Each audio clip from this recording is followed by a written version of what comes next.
Good morning, everyone, and welcome to this press conference, or I should rather say thank you for welcoming us in your news briefing. I have the pleasure to introduce you Ambassador Václav Bálek, who's the President of the Czech Republic to the United Nations in Geneva, and he's speaking to you today in his capacity as President of the United Nations Human Rights Council for the year of 2023. So President Bálek was in New York this week, mostly to meet with senior officials, but also to present the yearly reports of the Human Rights Council to the General Assembly. So without further ado, I give the floor to Ambassador Bálek, who will then take your questions. Thank you. Ambassador. Thank you very much for this introduction. Good morning, colleagues. It's a real pleasure to meet you. As you know, I'm here for the second time this year in my capacity as the President of the Human Rights Council. The purpose of this visit is always the same: to meet the key stakeholders and to inform about the work of the Council in the General Assembly, in the Third Committee, and other players, actually, which are interested and important also for our work in Geneva. I've met the President of the General Assembly, President of the Security Council, President of the Economic and Social Council, Chair of the Peacebuilding Commission, other UN and government officials, and I'm meeting this afternoon the UN Secretary General as well. Now let me seize the opportunity and tell you what the Council was doing throughout the year.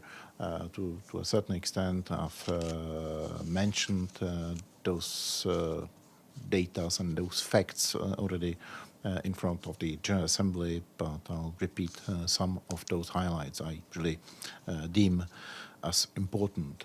What is important is to keep in mind that the Human Rights Council is pretty busy with its agenda. It was sitting, as far as the regular session is concerned, for 14 weeks and 2 days. It's the longest period in the history of the Council, which is not bad in the end, because it shows that the Council is important and Council is being seen as the body which can deliver on many issues. What is also important this year, or what was important, though the year is not yet over, that we've introduced some new topics into the kind of human rights domain. We've discussed the digital media and informational literacy, and we do have some initiatives on that. Centrality of care was discussed, the rights of children to quality and safe education, and climate change was also prominent. What was also discussed and where we have the new resolution is the right of development agenda. Again, stressing the interlinkages between various pillars of the UN system, because of course we are not acting in a vacuum in Geneva. We are very much being influenced, or the Council is being very much influenced by what is happening around us, and we need to take into the consideration what is important for taxpayers, as a matter of fact, who are paying for all of that. Let me say also that we've had a special session on Sudan in May. I briefed you already during my previous visit. We've had also an urgent debate on religious hatred. And going back to the last year, but it has happened after the presentation of my predecessor here in New York, we've had a special session on Iran also. So that's probably important to mention it. We've established throughout the last year 2 new independent international investigation mechanisms: fact-finding mission on the Islamic Republic of Iran. I've mentioned the special session held last November, if I'm not mistaken, and fact-finding mission on Sudan. Let me add that the fact-finding mission on Iran presented its first oral update in September and will present its first report in March 2023, meaning next year. And the fact-finding mission on Sudan will present its first oral update in June 2024 and the first report in September 24. If you asked me actually how far we are as far as the selection process of the members of this fact-finding mission on Sudan, I would respond in a way that the process is taking place basically as we speak. My intention is to really nominate those members as soon as I'll get back from New York to Geneva in order to allow them to work quickly and efficiently and soon on this important agenda. On technical cooperation and capacity building, we've had also a couple of important venues and discussions. This year, the Council established new mandates for countries seeking technical assistance and capacity building. The Council requested the High Commissioner to designate 2 independent experts on Haiti and Colombia, and the Council also approved support to Honduras in the reform of its prison system. And what is important for many countries from Caribbean is the fact that Council also approved an establishment of the Regional Office of the High Commissioner for Human Rights in Caribbean area, exactly in the Bahamas. Bahamas are going to host that office. What else?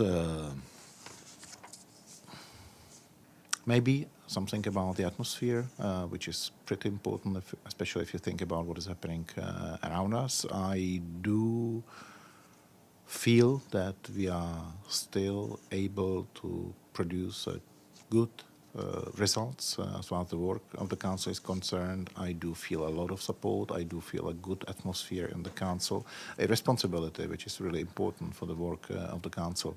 I'm really, I would even dare that I really do feel to be proud president of the Human Rights Council, which functions really well. Of course, we do have some differences. We don't agree on everything, but if you think about the fact that we've adopted a number of resolutions altogether, like more than 100 and I think 17 texts altogether, and 70%, 74% to be precise, of those texts were approved by consensus. That means quite a lot.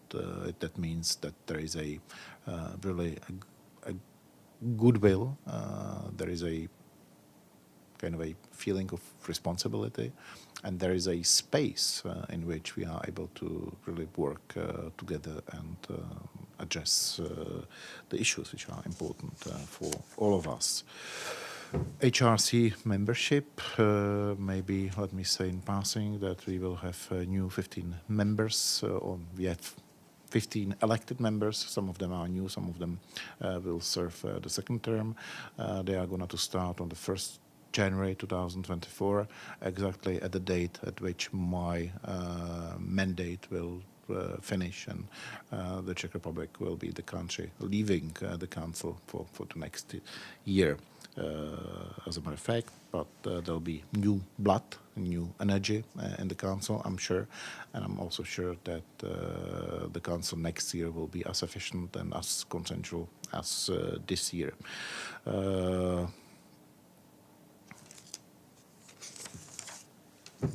I do have a really long speaking points, but since we are a bit behind the schedule and we need to finish at 12 o'clock, I would maybe propose, if you would agree, to give the floor to you for your questions and comments, and maybe we can have more interactive dialogue among us rather than me using another 20 minutes for my briefing and then leaving. So if you could accept that, that would be my proposal. And I see nodding, so. Thank you, Ambassador Bálek. Pamela Falk from CBS. Thank you very much. And because there's no one else from the UN Correspondents, I'll thank you on behalf of the UN Correspondents Association, and it's Pamela Falk from CBS News. A lot of people have voiced concern that Iran is chairing one of the committees of the Council. Can you speak to that? And then, of course, is the Council looking both at the events of October 7th as possible war crimes and what's going on in the Palestinian territories, or just the latter? Thank you. Iran is not chairing any of the human rights committees. Iran is chairing or chaired an event yesterday and today, which was established based on the resolution which was adopted last year by consensus by the members of the council, and the Iranian ambassador was the only proposed candidate for that position. And if you read carefully the resolution, there is no space for any president actually to somehow question or change the opinion of the regional groups. And I acted according to the resolution, and I nominated the Iranian ambassador as the chair of that event. And according to the information I have from Geneva, there were no problems whatsoever. Event took place, and everybody actually profited from the fact that actually there was substantial exchange of information. So I don't know what I can add. I had no other chance to really do anything else, and since there were no other nominations, well, it was no brainer for me or for any president. On what is happening in the Middle East, you've just been briefed by colleagues from the OIC. Of course, the Human Rights Council is not functioning in a bubble or in an isolation of what is happening around us. We've had a debate at the end of the last council about the situation in the Middle East, but it was on, 13th of September, so it's, no, October, 13th of October, and since then there was no debate in the council whatsoever. So we are following, I think, all carefully what is happening here, what is happening in the General Assembly, what is happening in the Security Council, and if the Council is going to be asked actually to contribute with its wisdom and expertise, we will do so. Margaret Becher from Voice of America. Thank you. Thanks very much. Thank you for briefing. I just wanted to ask you about accountability for attacks on hospitals, UN premises and such in Gaza that's happening now. What role will the UN Human Rights Council have in finding some sort of accountability for attacks from whichever side is doing them? And do you plan to have any emergency special sessions of the Council on the situation in the occupied territories?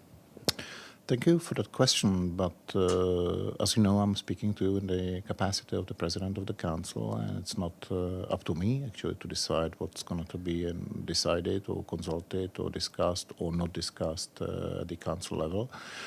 So, as I've said, we are following the situation. You know the mandate of the Council, so if the Council will be asked or gathered with a view to really provide information on any particular situation which is happening around us. It's not just about what is happening in Gaza. The Council will certainly provide its view and provide its position. But as of now, as I said, we've had an exchange of information on 13th of October, and since then there was no debate in the Council on this particular dossier. Yes, if you could please introduce yourself. I'm sorry, I don't know all of you here in New York. Mariam Ramadi with Afghanistan International News Channel. My question is regarding deportation of Afghan refugees from Pakistan. As you know, many people have been, thousands of people already have been forced to leave the country. And now the arrest of refugees started, and so many of these people are facing prosecution if they go back to Afghanistan, especially women who were journalists, women's rights activists, or human rights defenders. How worried is your office regarding to this matter? And are you talking to the Pakistani government? Do you tell them about the consequences and any developments on your front, Human Rights Council, regarding to this issue? Or if you can just talk about that a little bit. Thank you. Thank you. That's the similar answer as for Gaza. The Council is the body which consists of the member states, and member states, I'm sure, are following closely what is happening in all parts of the world. And once the Council discusses the situation, and once the Council decides on any actions, then it's up to me maybe to brief you, but there was no specific debate on this particular question which you've raised. And if there'll be the debate, I'll comment on that. Apart of that, let me stress that it's also applicable to Gaza. The UN human rights system is not only created or made of the Human Rights Council. We do have various tools, experts, mechanisms. We do have High Commissioner for Human Rights, and all these elements within the system are working together. So we cannot actually preempt which tool at which point of time will be used or shall be used. So, but as far as the Human Rights Council is concerned, there was no specific debate on this particular question you've raised, and if the member states would like to discuss that issue, certainly there is a space even for this. Thank you. I'll take a question online from Abdelhamid Siam. Abdelhamid, you have the floor.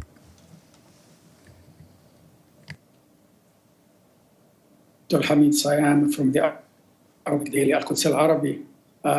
I hope my voice is clear. Yes. Yes, we can hear you. We can hear you. Okay. Sir, since you are the president of the Human Rights Council, which is the highest mechanism of the UN that deals with the human rights, I want to ask your opinion about what constitute war crimes that the Human Rights Council, the Independent Commission for Human Rights, the High Commissioner for Human Rights should pay attention on what's going on Gaza. Can you give us your opinion about what constitutes a war crime, a crime against humanity? Thank you. Thank you. Thank you for your question, and I'm sure you will understand that there is no actually space for me to really offer you my opinion. I'm here in the capacity of the President of the Council, and I do represent the Council here. So your question is of political nature, and my role is the role to really express what is the view of the Council, as I've mentioned. So if you ask me next year, I'll happily answer your question, but today there is no point for me actually to express my view on this. Yes. Sir, if you could introduce yourself. Sorry, you have a follow-up question, Abdelhamid? No, because every question has been asked about Gaza or what happened in the Middle East, you try not to answer them, sir. So I really wonder why you're dispelling all these questions of the time. I mean, just about less than an hour ago, the Shifa hospital was hit by a missile, killing 15 people on the gate of the hospital and wounding scores of people, and you try to dismiss talking about this. So I don't know if that is the right forum or sir, or not. Honestly, I take your questions really seriously. I'm not avoiding them, but I'm trying to explain to you that the Council, Human Rights Council, has not yet set the position of the Human Rights Council on this particular situation. So I cannot provide you and explain that position. And it doesn't matter what is my private opinion. I'm not here in my private capacity. I'm here as the president of the Human Rights Council. Therefore, I'm representing the countries who are members of the Human Rights Council. And I do repeat, since there is no position of the Human Rights Council on this particular situation, I cannot offer an opinion of the president. I hope you. it's clear. Yes, sir. Thank you very much. Majdi Al-Saji with Sky News Arabia. It's a follow-up also on Gaza. It's been bombarded, the hospitals, refugee camps now for almost a month. So I totally understand that it's not personal. You can't give your personal opinion. I totally respect that. But about the Human Rights Council, like what's the formal position, how the council characterize what's happening now in Gaza? It's almost a month. And if there is no position so far, what's hindering a formal statement from Human Rights Council about what's happening in Gaza for almost a month now? Thank you very much, sir. Thank you. Similar question. Basically, it's not up to the President of the Human Rights Council to set the agenda. The agenda is being decided by the member states, and if member states decide to really have a debate on specific situation, as I was referring, what was happening in the past, we've had a special session on Iran, we've had a special on Sudan, we've had an urgent debate on religious hatred. Then the debate is there. The agenda is set, council is called up in order, and we are debating and we are deciding. And since there is no such a decision, we are not debating and we are not deciding. And it's not a role for any president or for the bureau to set the agenda, because we cannot manipulate actually the agenda in this way and to express our opinions. And honestly, I'm in my capacity not even representing my country, because as you know, the president of the council is the only ambassador who is released from his national duties throughout the year, as far as the Human Rights Council is concerned. Abdelhamid, did you have another question?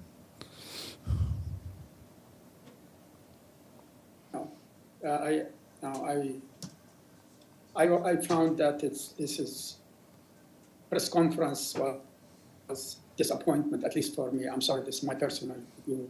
What's happening in Gaza, and we can't ask about this, and we cannot get answer.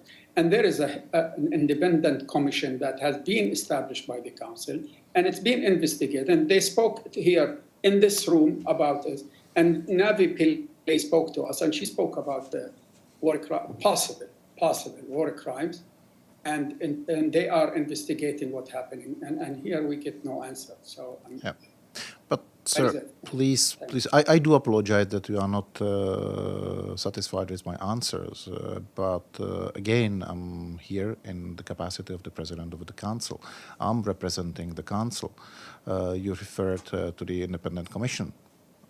Independent commission is independent. It's their view. My views are dependent. They are dependent on the views of the council. That's the difference. Yes, Margaret? If I could just ask one follow-up. The Human Rights Council is one of the most criticized bodies in the United Nations. And I just wonder what your response is to critics who say that there are too many human rights abusers as members of the council, that you focus on Israel too much, that you're biased, the council members are biased, and so on. What's your answer to the critics of the Human Rights Council? I'm aware. I'm maybe on the hot ground here in New York, and from New York's perspective, there might be some criticism as far as the Human Rights Council is concerned. But if you are in Geneva, you have totally different opinion. Human Rights Council is really a functioning body which is able to deliver, which is able actually to seek for consensus. And I referred to it at the beginning. We are still able to deliver 74% of our decisions by consensus. So I don't see that the criticism is really relevant or adequate to the work of the Council. And of course, you can have different opinions. I do respect all the opinions, but those are the arguments I would provide to you. I've said that I'm a really proud president of the Human Rights Council, because though we've had really difficult debates, we also faced difficult atmosphere in the Council. We were always, up to now, able to decide, agree or disagree, but really go further and really address the issues which are important for all of us. And again, if you take into an account just a simple fact that the countries are still striving to get elected to the Council, means basically that they do see the Council as the relevant body, because you wouldn't actually run your election campaign actually to get elected into the irrelevant body. As a matter of fact, it's such a logical, easy argument. So if you again looked at the list of countries who are running to get the members of the Council for the next year, I think the answer is clear. It's relevant. It's relevant even for important countries. Do you think I'm not saying that any country is unimportant. Don't take me wrongly. Do you think the Council needs any sort of internal reform? I wouldn't focus only on the Human Rights Council. We need to maybe think about what kind of institutions we are having right now at our disposal, when those institutions were created, and to what extent they are really able to react adequately and quickly enough to today's challenges. But it's not just a question which is relevant for the Human Rights Council. The Human Rights Council, in my view, is one of the most efficient bodies in the UN system, as a matter of fact. You don't have to agree with me, but this is my sincere belief, because I've run the Council throughout the last year, and I saw the results. I know how many decisions we were able to make, how many debates we've had, and how many issues we were able to address, and even introduce new elements into the human rights agenda. Maybe I sound a bit naive, but I really sincerely believe that this is the case. Do we have more questions? Ambassador Bálek, maybe if you have any concluding remarks? Thank you very much for listening to me. Thank you for being nice on me. I really do appreciate your openness and curiosity. I would only invite you to Geneva, because the atmosphere in Geneva is slightly different in New York. Maybe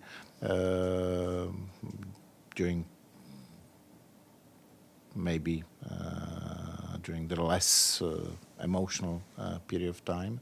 But yeah, thank you. Thank you. Thank you, Ambassador Bálek. And as the President said, the work of the Council this year is not yet over. On Monday, the Council will start the review, the Universal Periodic Review of 14 countries: Turkmenistan, Burkina Faso, Cabo Verde, Colombia, Uzbekistan, Tuvalu, Germany, Djibouti, Canada, Bangladesh, the Russian Federation, Azerbaijan, Cameroon, and Cuba. And on the 18th of December, the Human Rights Council will hear from the High Commissioner on Human Rights on the situations in Ukraine and Nicaragua. So thank you very much. I would only add that in the meantime, on 23 and 24th November, we will have an informal session of the Council in my capital, in Prague, and we will try to address some of those important issues we are seeing flying in the air, also in this informal setting and informal atmosphere, and we will try, hopefully, to seize the opportunity and contribute to the debates about the efficiency and future of the multilateral system as well. Thank you. Thank you.